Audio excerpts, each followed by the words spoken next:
Hey buddies, Nuts Guy here. Hope you're having an awesome day so far, and welcome back for more RL Craft. Today, I am going to be showing you some storage solutions, both for at your base and for on the go, to make it so you can carry more of that juicy loot in your nomadic adventures, looting all the structures and things. And yeah, that's what we're doing here today.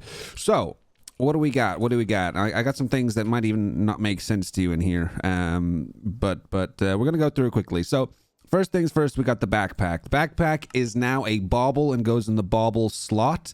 However, as you can see, you can't just shove it in there. So you got to put the backpack down on the floor and then crouch and punch it, and then it will go in your bauble slot. It does give you the encumbered debuff, which basically gives you minus 5% movement speed and then minus 10% attack speed and minus 15% dig speed.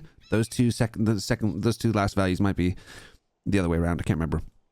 So backpack, and then you crouch and right click to put it on the floor. Now, if you just want to break it, you can break it without crouching, although it will drop all the items in it. And then if you want to place it and put it back on again, you crouch and punch it to put it back on again. Crouch and right click to place it down. Cool. So that's that. Crates. Crates are like mini shulkers, and they carry one line of storage. You put an item in, you can break it, pick it up, and that item is still in there. Put it back down, and the item's still in there. Happy days. Now, these are made with steel. These are made with steel, so you have to go to the Nether to get synthesis to make steel. I have a video on how to make steel if you want to go find that. However, I wouldn't bother crafting these because you can find a lot of these in villages. Just have a look for these in villages. Sometimes you can find 2, 3, 4, 5 of these in a single village.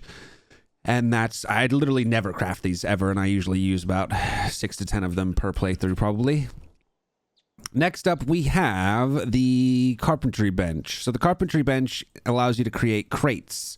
Now, the crate, if you check the JEI, does not have a crafting recipe. And that's because you need the carpentry bench to create it. So the carpentry bench will give you a 4x4 crafting grid, and to make a crate, you just need to fill the outside of that crafting grid with wood, like you would a chest inside of a 3x3 crate for a normal crafting station. So that's how you create that. And then a crate is simply a 1x1 block that has a double chest storage space. Really nice for home storage. It's the only thing that I use for my home storages.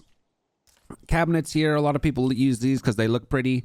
You can create basically a vertical double chest with two cabinets, although I personally never bother using these because I prefer to have a double chest in a 1 space as opposed to a pretty looking cabinet that is a double chest still in a 2 space, just vertical. Back to mobility options, the options that allow you to do loot on the go. We have the cart. Now, the cart is extremely useful. The cart essentially has a double chest storage space and can be placed down. You can throw things in there, and then you can attach it to your person, and you can carry it around like this. You can also attach it to a horse. And also, a side little benefit is if you have it attached to a horse and you dismount the horse and the horse is still attached to the cart, the horse won't move or go anywhere and wander off, which is always annoying. So I frequently will just leave my horse attached to the cart. You can also right click to mount it if you want to be carried by your buddy or for whatever reason. But crouch and right click to access the storage space there. We have the transportation cart as well, which is essentially for transporting entities. So you can pick up a cow. You can put it in the cart. This can carry 2 entities, including villagers. So you can actually grab villagers, and this is actually one of the easiest way to grab villagers if you don't have a rock yet. If you don't have a rock yet, you can carry villagers in these, which is really handy. Now, one thing I also want to show you, and this is slightly non sequitur, but it is also relevant, and will lead me to another point as well, is the carry-on mod is really useful. You can actually pick up animals, and you can actually stack animals. Check this out. You can stack animals. You can't do it with villagers, but you can do it with baby villagers as far as I'm aware. So I've now got a stack of cows, and I can even pick up the stack. Oh, wait, that's the wrong cart. I can even pick up the stack of cows and then also villagers if I wanted, or I could get a stack of sheep or a stack of chicken. So you can get a bunch of animals to start your farms this way really nice and easily.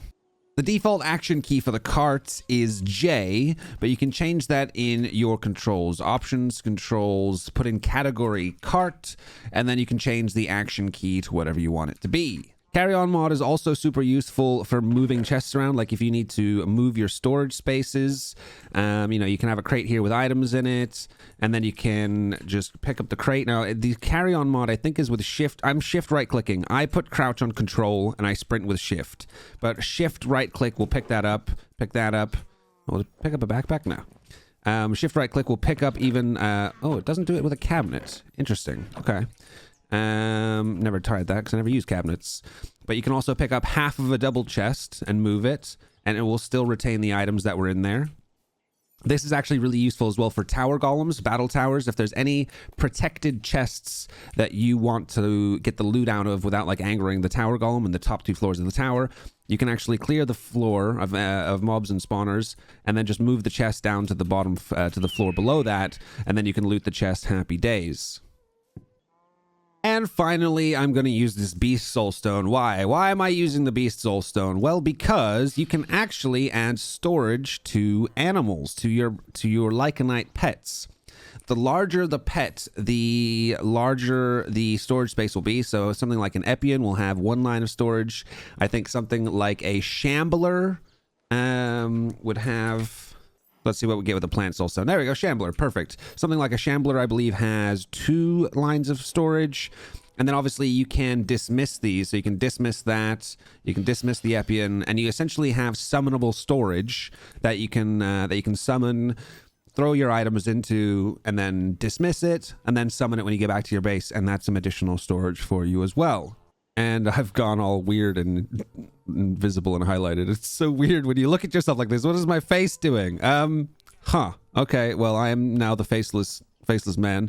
Guys, I hope that was useful. It's like my face is on the back of my head. What happens if I look at the back? Nope, it's still the same.